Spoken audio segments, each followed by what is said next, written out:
I'm Matt Gilhooly, and this is The Life Shift, candid conversations about the pivotal moments that change lives forever.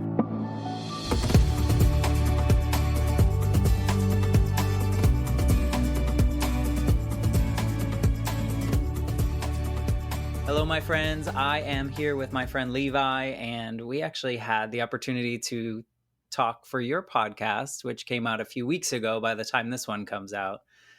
But I appreciate you being here with me, my friend.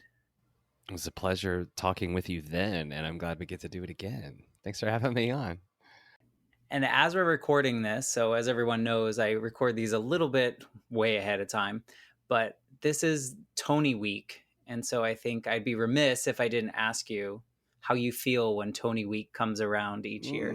Oh my God! What? So for those of who are meeting me for the first time during listening to this podcast, I am a singer-songwriter and an actor, and in 2010. My life kind of changed a little bit when a piece that I had been developing for 6 years was nominated for a Tony Award. My role was nominated for a Tony Award, Best Featured Actor, and the book was nominated. And at the end of the day, I took home the Tony Award for Best Featured Actor in a Musical. And that alone is a great life shift conversation, really, because that year, it's not nearly as glamorous as people think, actually. You know, when you're getting up at 4:30 a.m. to do Good Morning America and then filling the rest of the day with press and to get back and do a show at night, and you're doing 8 shows a week and you're constantly doing press during the day and you're just trying to not look like you have bags under your eyes and staying in vocal health and all of that sort of stuff. It was a whirlwind of a year that ended in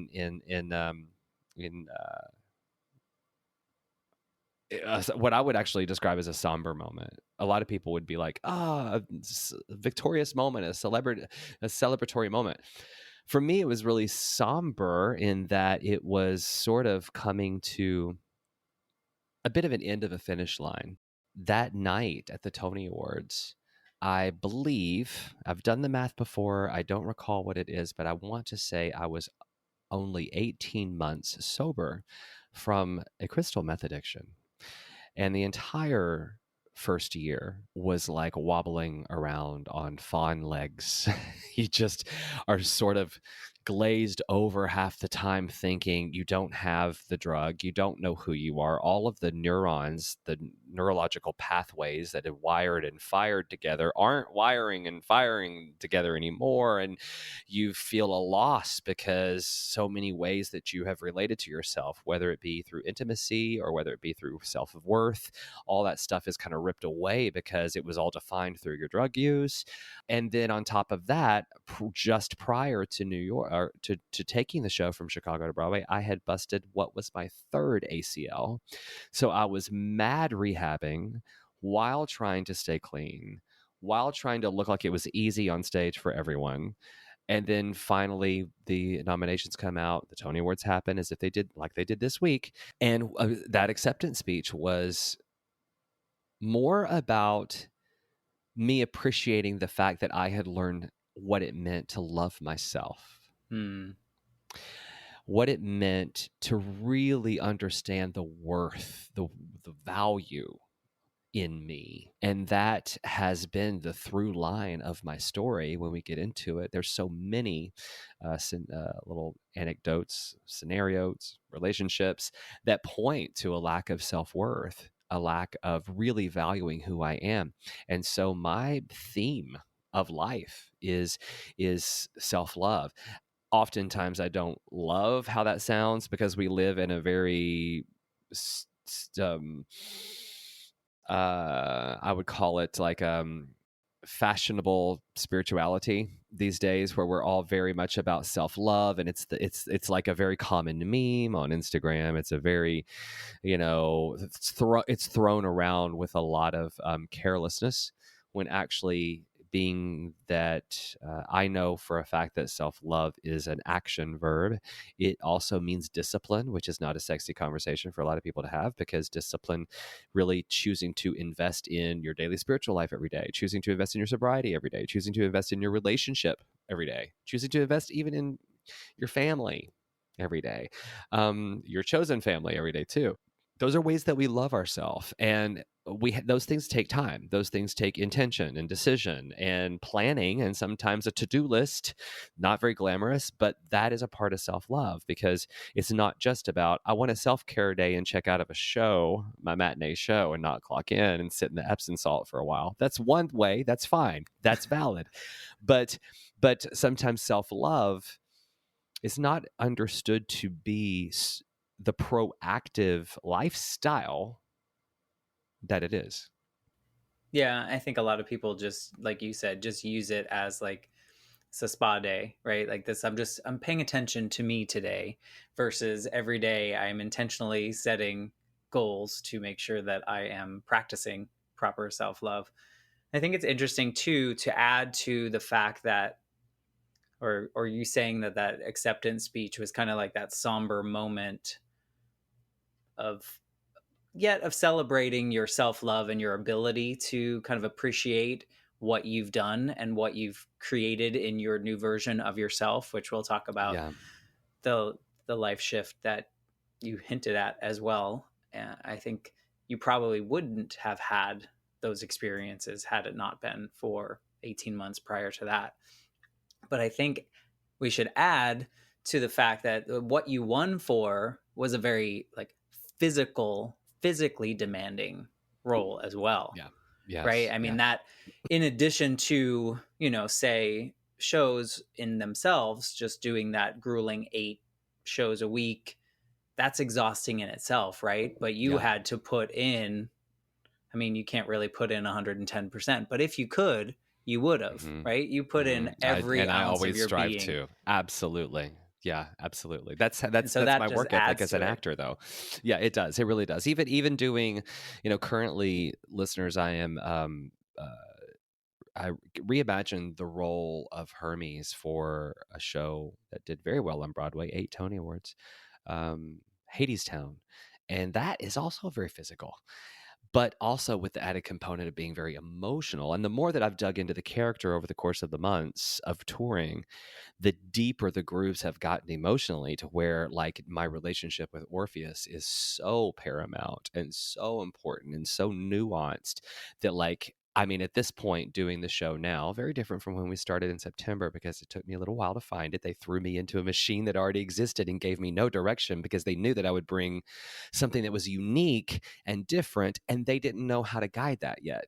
I needed to show them. So it's taken me a while to find the character and to really dive deep into it. And at this point, like, I'm just emotionally exhausted after the show. And so, yeah, but coming back to 2010 with Million Dollar Quartet, that was the name of the show. Yeah, it was a lot of jumping off pianos and playing the piano backwards and running around Bloody fingers. and bloody fingers. Yes. Yeah. 3 ACL surgeries. Yeah. Yeah. Well, one last thing, and then we'll get into your story. But I had the pleasure of seeing you in Violet, and I don't remember what year that was. That was 2014, I think. And Yeah. that was just a really cool opportunity where I was already going to New York, and you were filling in for someone for some period of time, weren't you? Or you were Yeah, he replacing someone?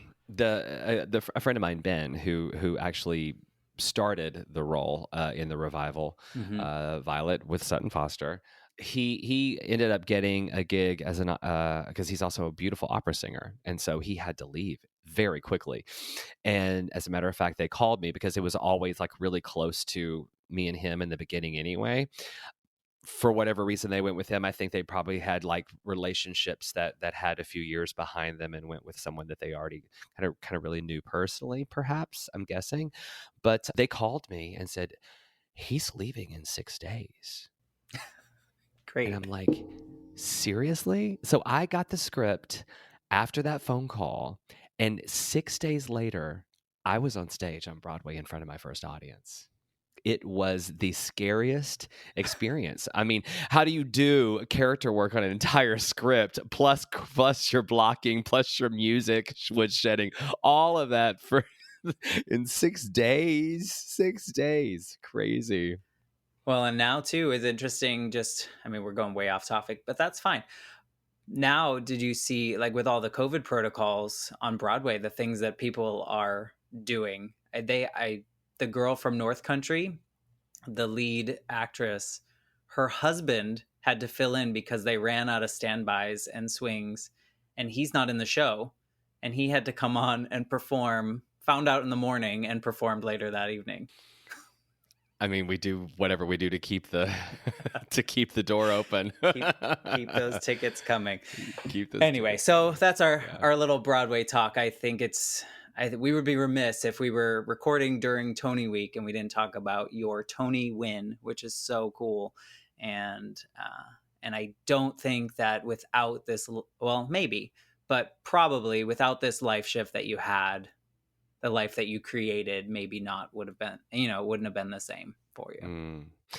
I have to ask before we leave this though, Matt. You knowing me since 2004, was that a surprise for you that that happened in 2010? I mean, that whole life shift itself. I mean, because we knew each other as like here I was a indie singer songwriter, and that was just kind On of a the select understanding of show, how on on a said show. I we like won't talk it said, about yeah, that. Yeah. yeah, yeah, yeah, Yeah. yeah. No, I mean, the fact that you won, no, because your talent is undeniable. So that was not surprising to me. However, I didn't know you in the acting sense, but I think Yeah. Million Dollar Quartet was a solid place for you to be because you were portraying a singer, right? A singer Yeah, yeah. songwriter, a very famous one, which makes it even harder. But at least you were in your element of playing music, performing music, and and then you have the piece. So I didn't know, but it didn't surprise me.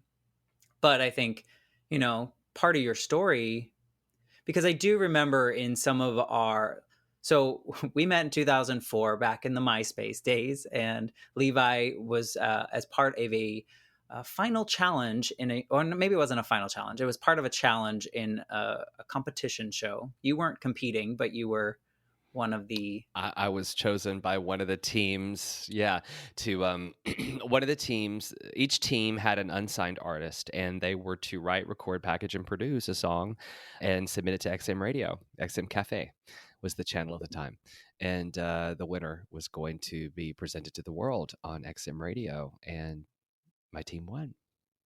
Yeah, and it was cool. And so that was back in the time for me when MySpace was kind of new and you had all these profile songs and things. And I just reached out and I was like, I loved the song. I loved what you did. And somehow here we are in 2022.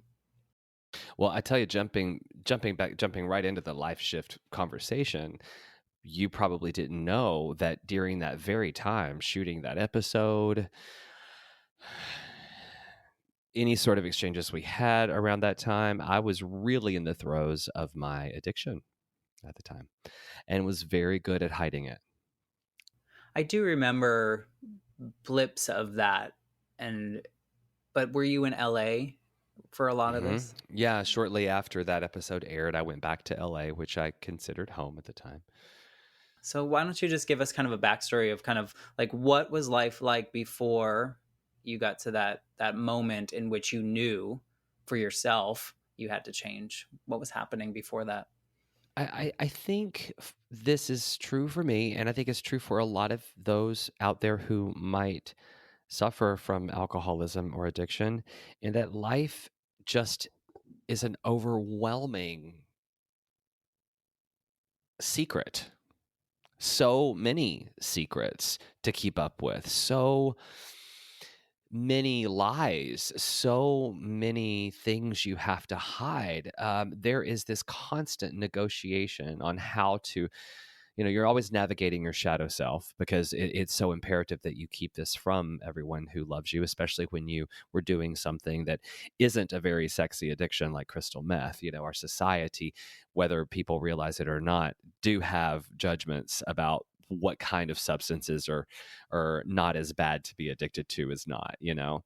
Obviously cocaine is a little sexier than meth, alcohol is a little sexier, meth you immediately think of like, well, this white trash kid from Tennessee's got an addiction. Right. But the thing that I can remember looking back is like it is absolutely staggering to me, the constant strategizing, the obsessive strategizing that you're doing 24/7 to carve out a room, a window, a place, a time, a partner with which to escape and use. And it started out rather mild because when I moved from Tennessee to Los Angeles, I ran into some fellas in the gay community who introduced me to drugs and introduced me to meth. And at the time, it started out every now and then, and that every now and then became like maybe once a month. It became like once every 2 or 3 months, and then it became once a month, and then it became once a weekend, until it was telling me when I wanted to do it. And the drug has a mind of its own, and it doesn't care if you're on tour doing pride festivals. It doesn't care if are having successes that the world is sort of looking at the time. I remember finding out that I should go, had been pushed into the ACE adult contemporary radio stations in many stations across the country, but without a record label, without anything, because they had heard it on said show, or no, they heard it on Days of Our Lives. Hmm. And Little did somehow they it had know. ended, little did they know, it in the top 20 in heavy rotation. And I remember finding that out. The moment I found that out, I was so high and so, that like with just 3 sheets to the wind. And that was the first moment I was just like, and then the second moment I remember I was in the back of some club using, and this sweet, innocent kid who was just walking through looking for his friend, I feel a tap on my shoulder, and I'm fully engaged in music. And he's like, "Are you Levi?" And I said, "Yes." He goes, "Oh my God, I listened to your album all the way here, and it is making such a difference right now as I'm really trying to understand coming out. And I'm sitting here trying to take this moment in." Gone, like Right. ready. And those moments became so much more common, in that I was caught between a life I wanted to create and the life I was hiding. And I actually thought I was hiding it really well. But I think one of the, first of all, my buddy Leslie Jordan, who I had already met very shortly after moving to Los Angeles, who also has a history of drug addiction and is sober, knew right away. So I wasn't fooling him. And matter of fact, Del Shores, my friend, writer and director, also knew shortly, because I would be singing a song that I wrote for his play Southern Baptist Sissies. Now it's a movie. We did a music video for it. It's a song called Stained Glass Window, which talks a lot about something I know very well about, which is, after going through 6 years of conversion therapy to make me straight from 8th grade to my first year of college, this story of religion versus sexuality has become a part. Kind of a lot of my music has been interlaced with that in the past. That's Dell's writing as well. That's what brought us together. But as I sang the song so often after his play, I would come in thinking I was like invincible, on Mm. point, great, and like completely singing it. And he would just be like, "You don't get to come to my play high and do this." And so, it snowballs when when you don't even know it, because all of a sudden you lose that friend, and then you lose all your friends, and then nobody is reaching out anymore because they realize that you're not reliable. And then you're taking risks not only with career, but you're taking increased risks means you're taking increased risk with your health. And by 2009, I had gotten to a point where I had abused so much that there was a doctor's visit that changed my life. And still to this day, not one that I can talk about, but within that veiled conversation, which I will leave veiled, my life changed. And I realized that there was no choice. Matter of fact, she told me I have no choice. You have to stop or you're going to die. And had you been getting, I mean, you mentioned these little signals along the way with the person in the club and Dell and some of your other friends. Were there any of those moments where you felt maybe I need to do something about this, or was it really like to the wall until that conversation that kind of triggered it? I think my response is like most addicts and alcoholics, whereas like you really do think you're in control. There's an arrogance Did you almost. think you had a problem? No, I I mean, you didn't. knew? No? I Okay. by 2008, no, this is true. By 2007, I met my first sponsor, who has an incredible story. If people want to check that out, is it's the very first episode of season 3 on my podcast, Imagine Paradise, and podcast, and what he discusses how his meth use drove him not only to lose his friends, his job, his health, drove him to the street. He became homeless for quite a while, living under a bridge, then started figuring out how he's going to survive. Ultimately got caught up in the Mexican mafia, selling drugs, went to prison a couple times, finally found his way out. Matter of fact, we found out later when he became my sponsor that back in the day when he actually had an ankle bracelet where he was on house arrest, I partied with him. I didn't even realize it. It was crazy. But he has become this incredibly successful graphic designer, is giving so much outreach to the recovery community, and is just this wonderfully handsome, sharp, intelligent, together successful man now With a story. with a story to tell. But I don't think that any of us realize things have gotten that far. We can literally, like, I'll never forget when he was telling me, like, he had did something, like maybe it was because of using, he had lost some teeth and he had wedged rocks. He was so high, he wedged rocks into his mouth to have teeth, and thought it was completely fine, Like nobody would and was notice. like nobody would notice. And we are a crazy group of people, us addicts, and we understand that until we reach a point where we realize that we are powerless to control it, do we then begin to find our real power? Yeah, it's always curious to me because I can't relate as an addict, but I always question whether or not that's someone that is aware and they're just kind of lying to themselves, or are they really not aware that this is happening? So it's so interesting. That's why I asked that question, because I don't really understand, and I guess the closest I can get to it is having gone through like depression in my life in random phases. And like there were times that it was really bad, like real Yeah. bad.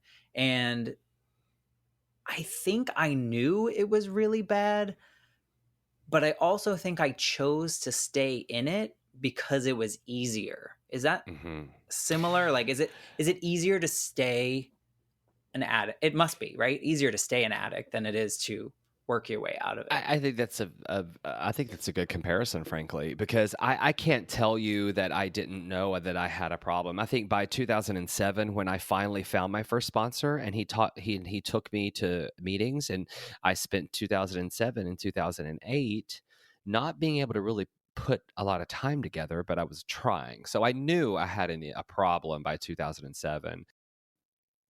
And yeah, if addicts were being really honest, I think that it sounds like what you said, where we kind of know, but it's just not something we desire enough to emerge from, to get out of.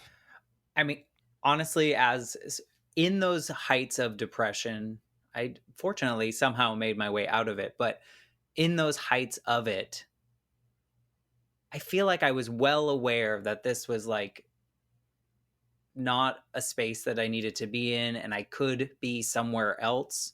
but I chose to stay there. It's kind of like when you're sad and you choose to listen to a really sad song.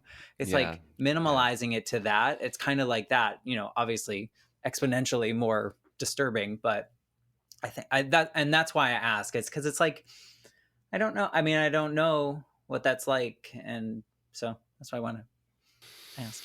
Well, I think that I could probably drill down into what you just said and say there's a difference between romancing the melancholy Hmm. and Yeah, definitely.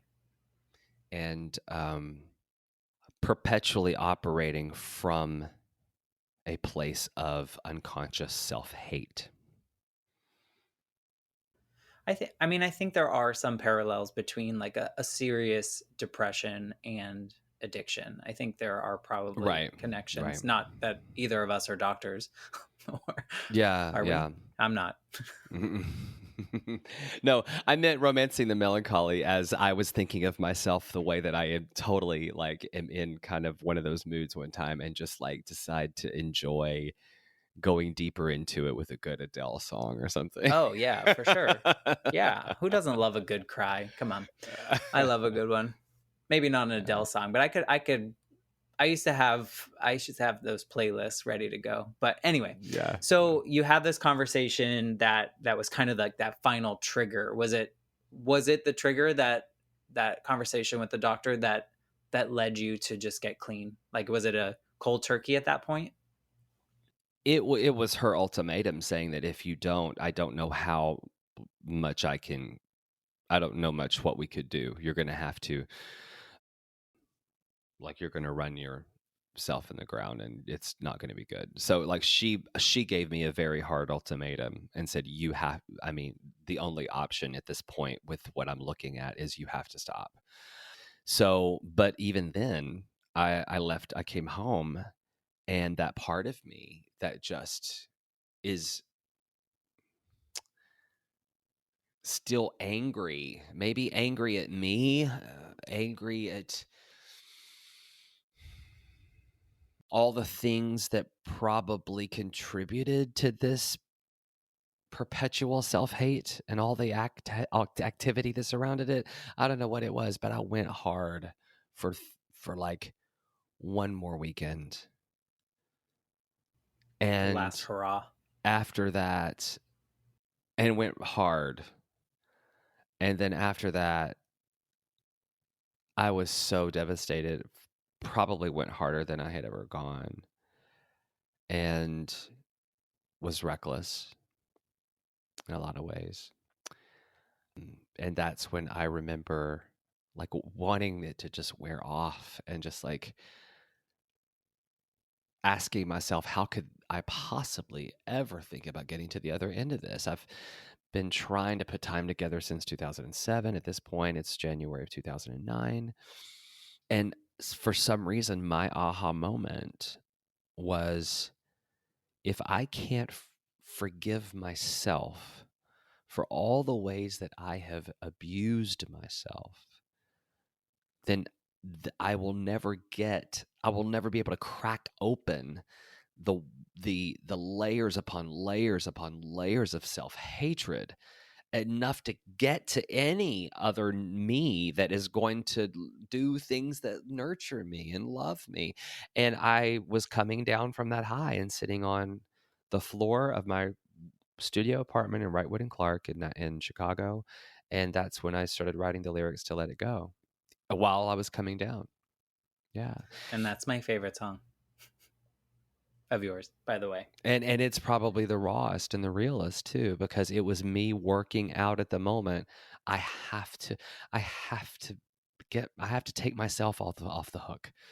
And because I've always blamed myself for everything that I've ever done. And I've always felt like, why can't I process things and work it out better? And where's my spirituality? It's just like when you know better, you do better. There was so much that I grew up so engaged in my spiritual life as a kid, and as someone who also I felt was as a little gospel kid, I felt like I was anointed to be a healer and give me. I mean, I felt like it was absolutely the anointing of the Holy Spirit that I was supposed to heal through my music. I knew it. I lived it 12 years old, going to a different church every weekend for my entire life with my little 15-year-old gospel album that I was selling eventually afterwards, meeting with all the major Christian and gospel publishing companies by 16, signing with them, signing the gospel record deal by 19. All of that was my life. Of course, that all ended when they found out that I had gone to conversion therapy and that I was not straight.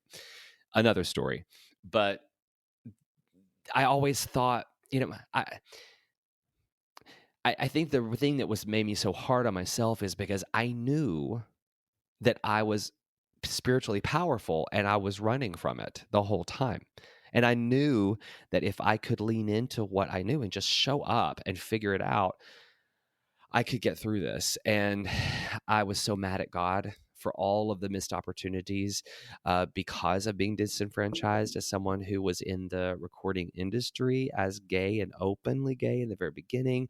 So many missed opportunities. I was just mad at God, I guess. I was really mad at feeling as though my entire 20s was just pissed down the drain because of this gay thing. And I couldn't get over that anger either. But I at least had to start the process by forgiving myself for doing so much harm to my body, to my mind, to my career, to my relationships, to my friendships. Yeah.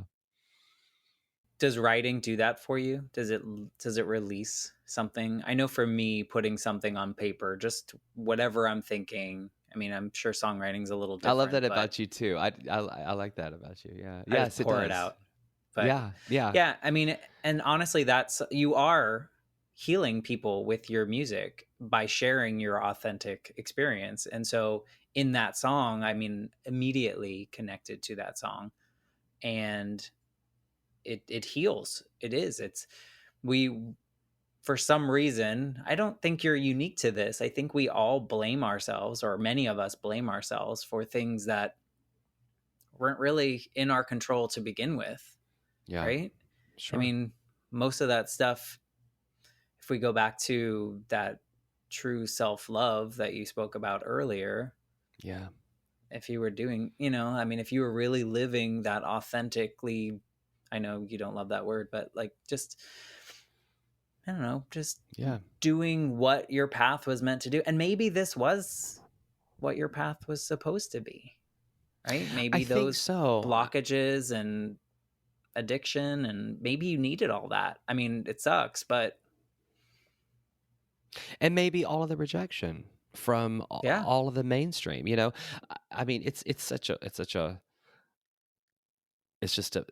vast riches to think about the producers who have signed me and recorded me over the last years, only to find out when the marketing department found out that I was gay, they just didn't know how to do it. Like early 2000s, we just didn't have a template for anyone coming out as gay. We had gay people who had already had well-established careers and great success who then revealed that they were gay, but very few, if any, examples of someone starting out openly gay in the recording industry.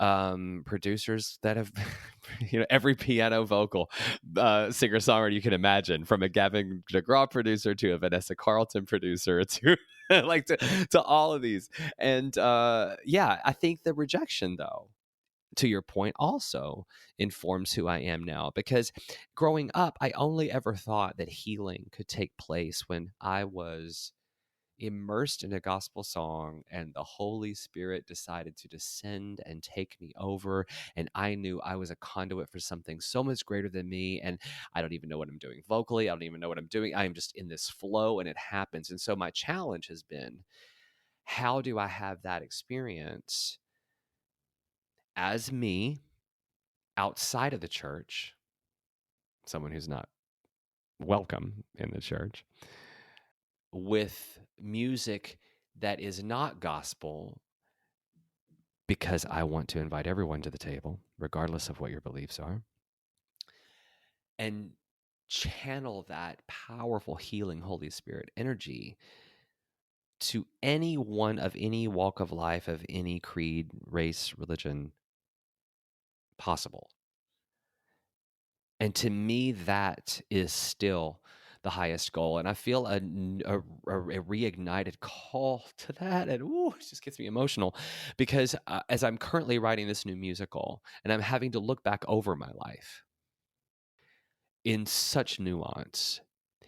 And Randy, who was your guest on your podcast, as this airs, you want to look weeks back, listeners, to find Randy Red, who is the co-writer of a new musical that we've been working on for about a year and a half. He's really making me look and ask myself, who do I right now, Levi in 2022, think and feel about this and about this and about this event and about this and this and this, so that it's coming from a very present day. And it's not all healing, love, and light either. It's like there are very strong feelings about some of my history that I still haven't quite dealt with. But to the point of what I'm saying, I'm feeling a renewed sense of a real call to create something that is so authentic, like Let It Go is, that I'm not worried about trying to find a genre that might appeal to, or trying to find it be, if I can create the perfect earworm or Like Hot whatever the Rod. case.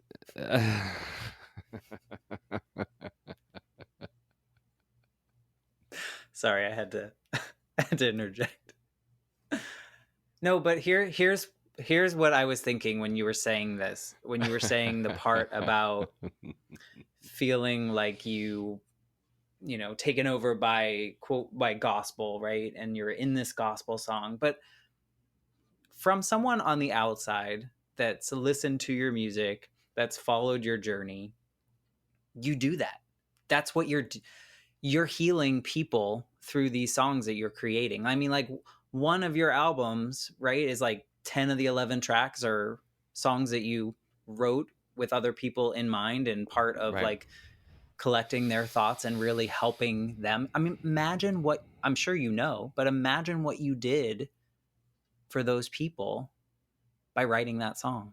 Mm, That's like in itself, that is what you just said you've always wanted to do. So I hope that you don't discount any of that, because just right. from someone on the outside, you've been doing that all along and you've been trying to live your purpose. And whether or not at one moment you were in this genre and then you went into this, that's that moment in time. That's the part of your journey. I don't think there's fault in finding spaces that are fun to you at the time but are not a permanent space. I don't know. You're living that. And so from someone on the outside, I see it and I feel it. So something's happening. So I just wanted to point that out there. I hope that you do have a sense of that, though, with what you've done to this point. I'm totally soaking in what you're saying because it's great for me to hear that. Yeah. Because I'm such a perfectionist, and I am such in competition with myself. I want to be better 5 years from now than I am now, and I just, like, the bar But keeps what's going. better? uh, right, Let's what is define better, that. what is well, I mean, it's easy as an actor. I'm better today than I was 2 years ago. I'm better 2 years ago than I was 5 prior years ago. It's like, I mean, as far as that, I feel that every day. I mean, like, my even work currently is literally better every week with this show. And that's the most important part, I think, for people to understand, is that you have Yeah, to feel that you are better.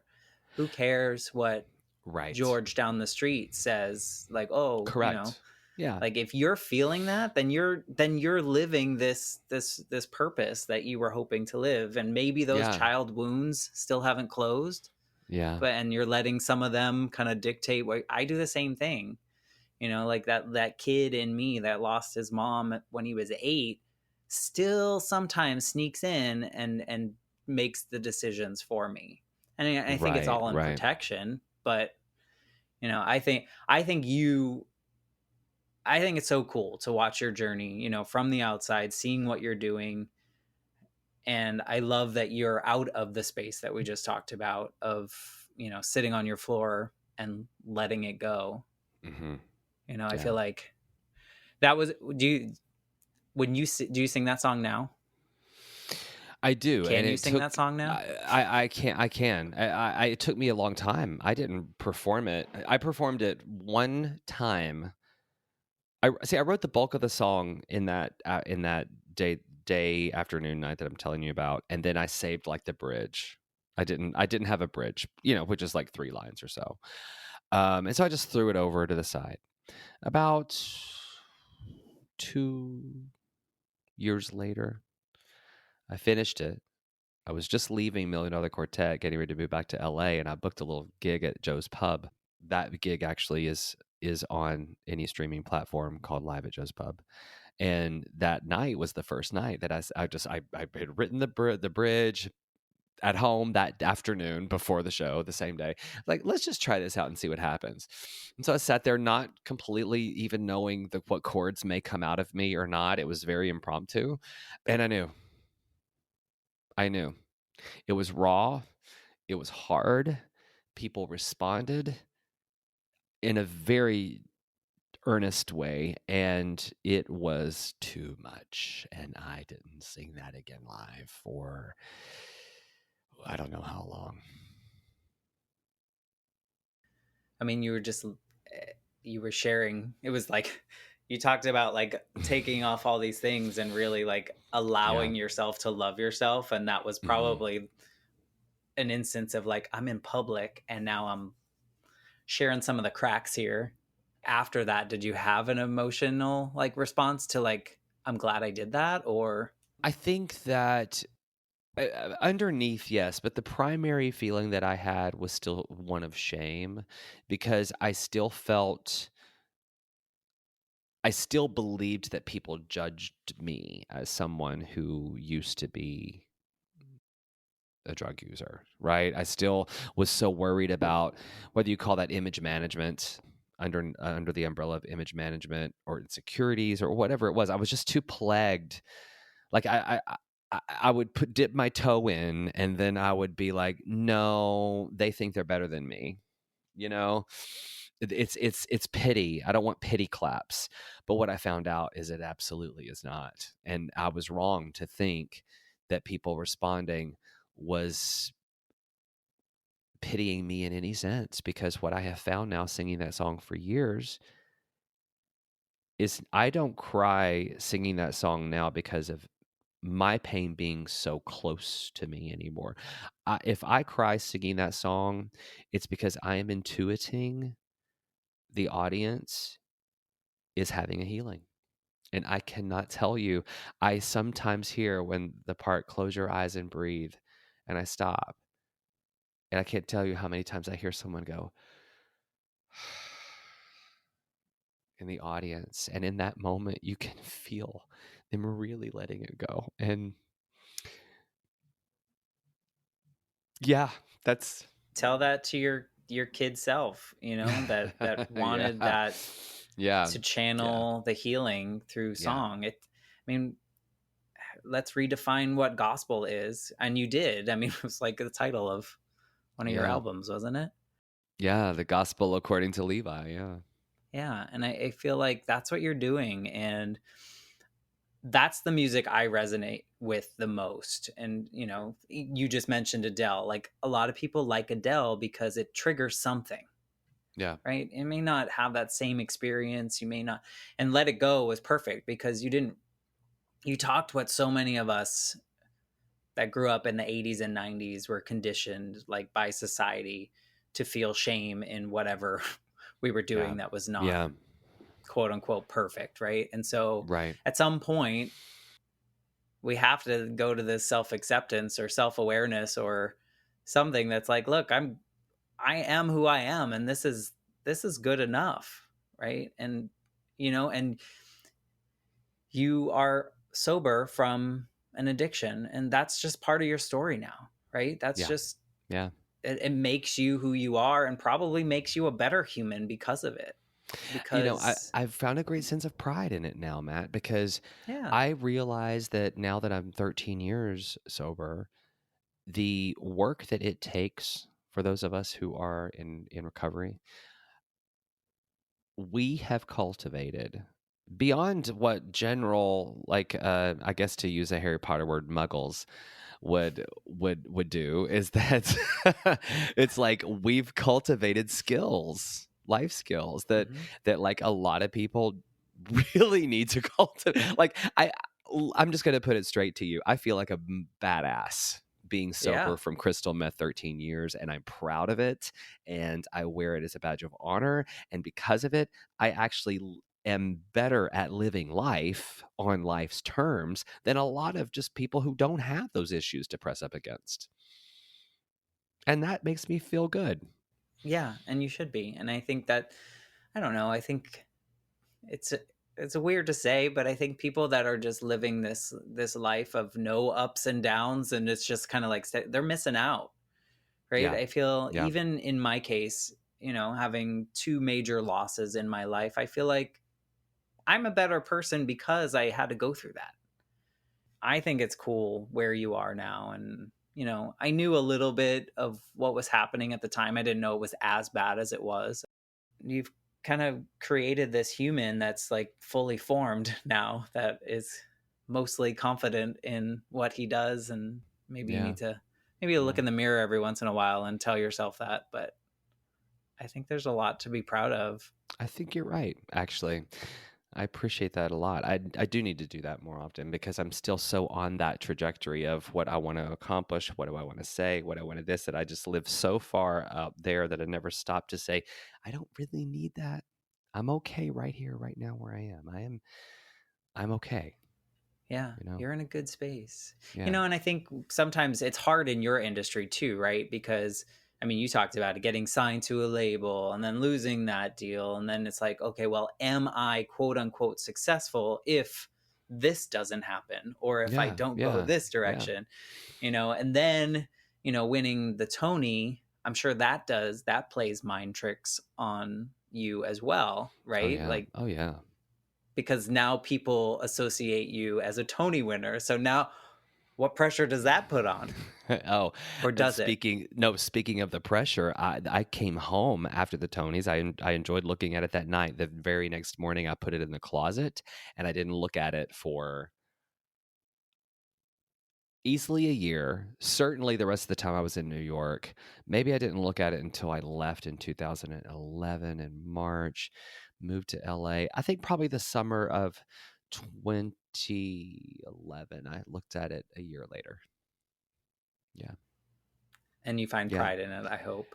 I do now. It was very intimidating to me back then because I didn't want to Yeah. go into work, into the Niederlander Theater, and go on stage and be reminded of this projection of expectations that were, just fantastical and exaggerated by people who are caught up in that world. For those who are just eat, drink, live, and breathe theater, and this is the arrival point, and you've reached the apex of all that they could ever imagine. For them, they are projecting into that moment all their desires, all of their feelings and emotions, and great, they're sending up rockets of desire for themselves, and maybe it's going to be great that they're going to get that for themselves.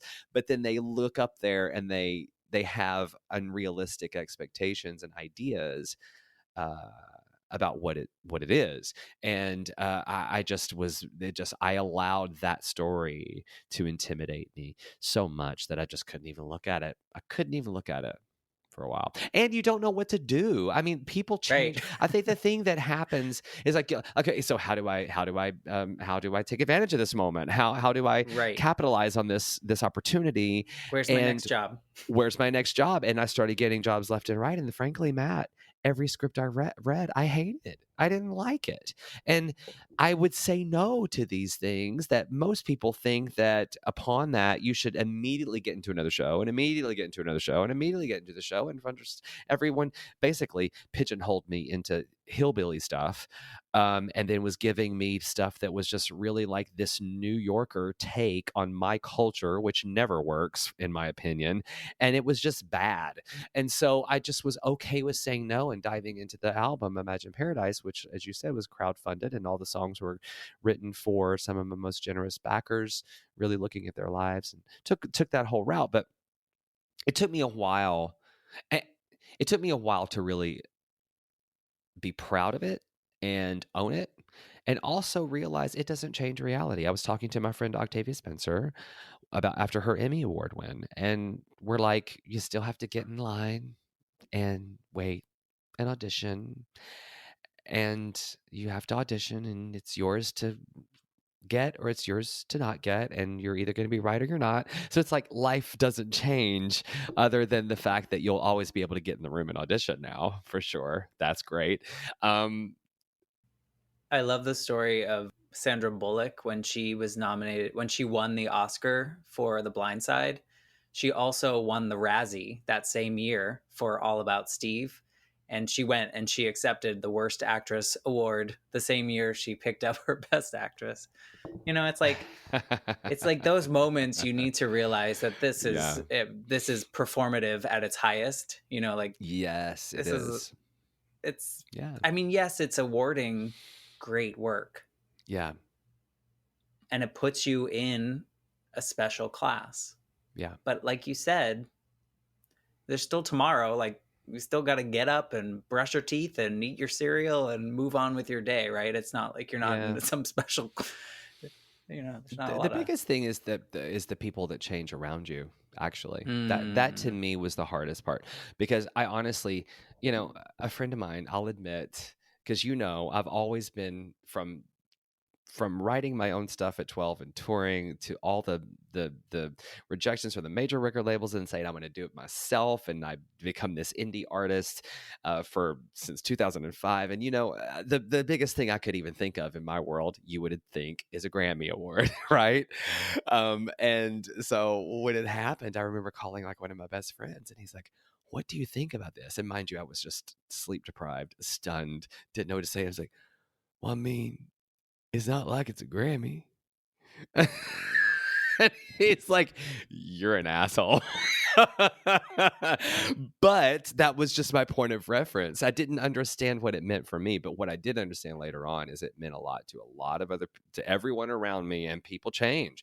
But I also think that I didn't just come back home from LA as a Tony Award winner. I came home from LA as a sober person. I hadn't been home yet. And so just as people didn't know how to deal with me with that success, people changed the way they behaved. People didn't know how to deal with me not not broken. And then you begin to realize a lot of relationships are sort of hinge upon the other person's ability to fix you or blame you, or just generally. This is what I found a lot. I had friends that had always just felt sort of superior to me and liked the fact that I had issues, and they would find a sense of purpose in caring for me here and there, but ultimately there was something a little condescending about the fact that they could be up here and I could be down here. But then all of a sudden I show up, I've had a win, I've had sobriety, I don't need them anymore to coddle me, pick me up at 3 a.m. after I've used and drank on. The dynamic's different. And friends didn't know what to do with me. Well, They and then just you didn't found know. your new chosen family, I'm sure, True. True. through through the Yeah. sobriety more so than the Tony win, but I'm sure Absolutely. it gave Yeah. you some connections. And I don't I feel like a Tony. This is stupid. This is the dumbest thing I'm gonna say, but Go I feel for like a it. Tony is Are you like gonna ask one me of the to sing? hardest. It's the No, no, hardest no. one to Oh, win. So good for you. You got the hardest one out of the way. I guess it's interesting that you say that. I never thought about it like that. I think it's because I don't know. I don't know why I think that actually. I can't say why I do. Because certainly there are lots of people. One of your co-stars in Violet, she has like 6 Tonys, right? So it's possible to win a bunch, but I feel like that's probably one of the hardest ones, and I'm glad that you're proud of it now.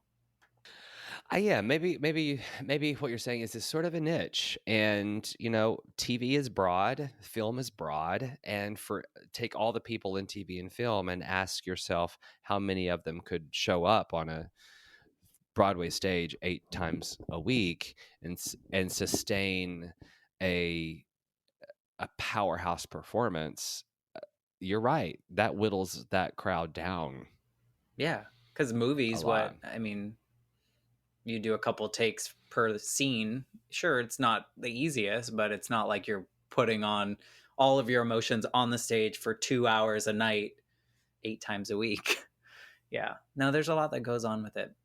All right, so I'm gonna wrap this up with the question that I like to ask people that, it isn't really a possible question, so we'll see how you answer it. But if you could talk to your self in that club that day when that kid came up to you with current knowledge, Levi, is there anything that you would say to that version of you? In that moment, I would say to him,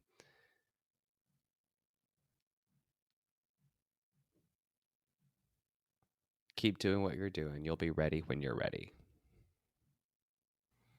I like it. I think it's true.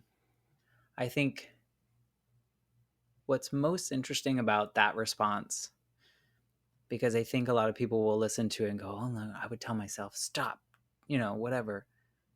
You have to go through these moments, unfortunately or fortunately, to get to the place that you are in.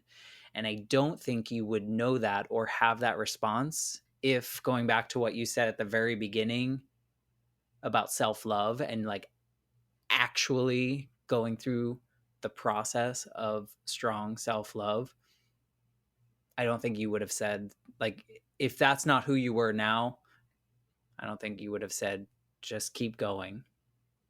Time Yeah. will work you through this, and you'll get to where you need to be. Yeah. It's also in the spirit of, I really believe, especially when it comes to addicts and alcoholics, that it's detrimental to break their fall.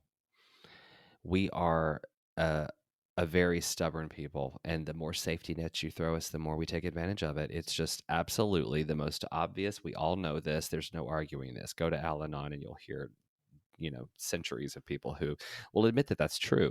So yeah, for me to go back to him and say stop is absolutely illogical. I would say, here's more. Like, get to Yeah. that bottom. Get to that bottom. If you Let's have to, find it quicker. let's find it quicker. Yes. Yeah. Yeah. I'm the same way though. Like, I wouldn't change the crappy things that have happened to me, Yeah. Yeah. and it feels silly to say that. Like, I don't know. I feel like on paper you're supposed to say, no, I would make everything perfect. But, that's how we learn. That's how we become the people we are. But it doesn't build anything. It doesn't build character. Right. Well, Right. that's why I said, like, those people that just live this ecstatic life, I feel like we're better because of all the mess. And Yeah. they just have Yeah. this, Yeah. but they don't know what they don't Yeah. know. So Yeah. I appreciate you sharing this story. I know that some of the parts were hard to share, but I hope that after this recording, some of what I said about someone from the outside seeing you and all the things that you're doing and just living that healing piece that you kind of feel like you always need to do, you're doing it, and you're doing it well, and you're changing lives just by what you're doing. Every night on Hadestown, I'm sure there are little kids out there or grown kids out there watching you, and you're changing something about the trajectory of their life Mm. just by what you're doing on that stage. I trust it. So Yeah. thank you. Thank you for Yeah. saying that. I Yeah. appreciate you being a part of the Life Shift podcast and sharing your journey with us. Hopefully we can see each other in person sometime soon. That'll happen. Sure I will. have no doubt. Yeah. All right. We will see you next week on the Life Shift podcast. And thanks for joining us.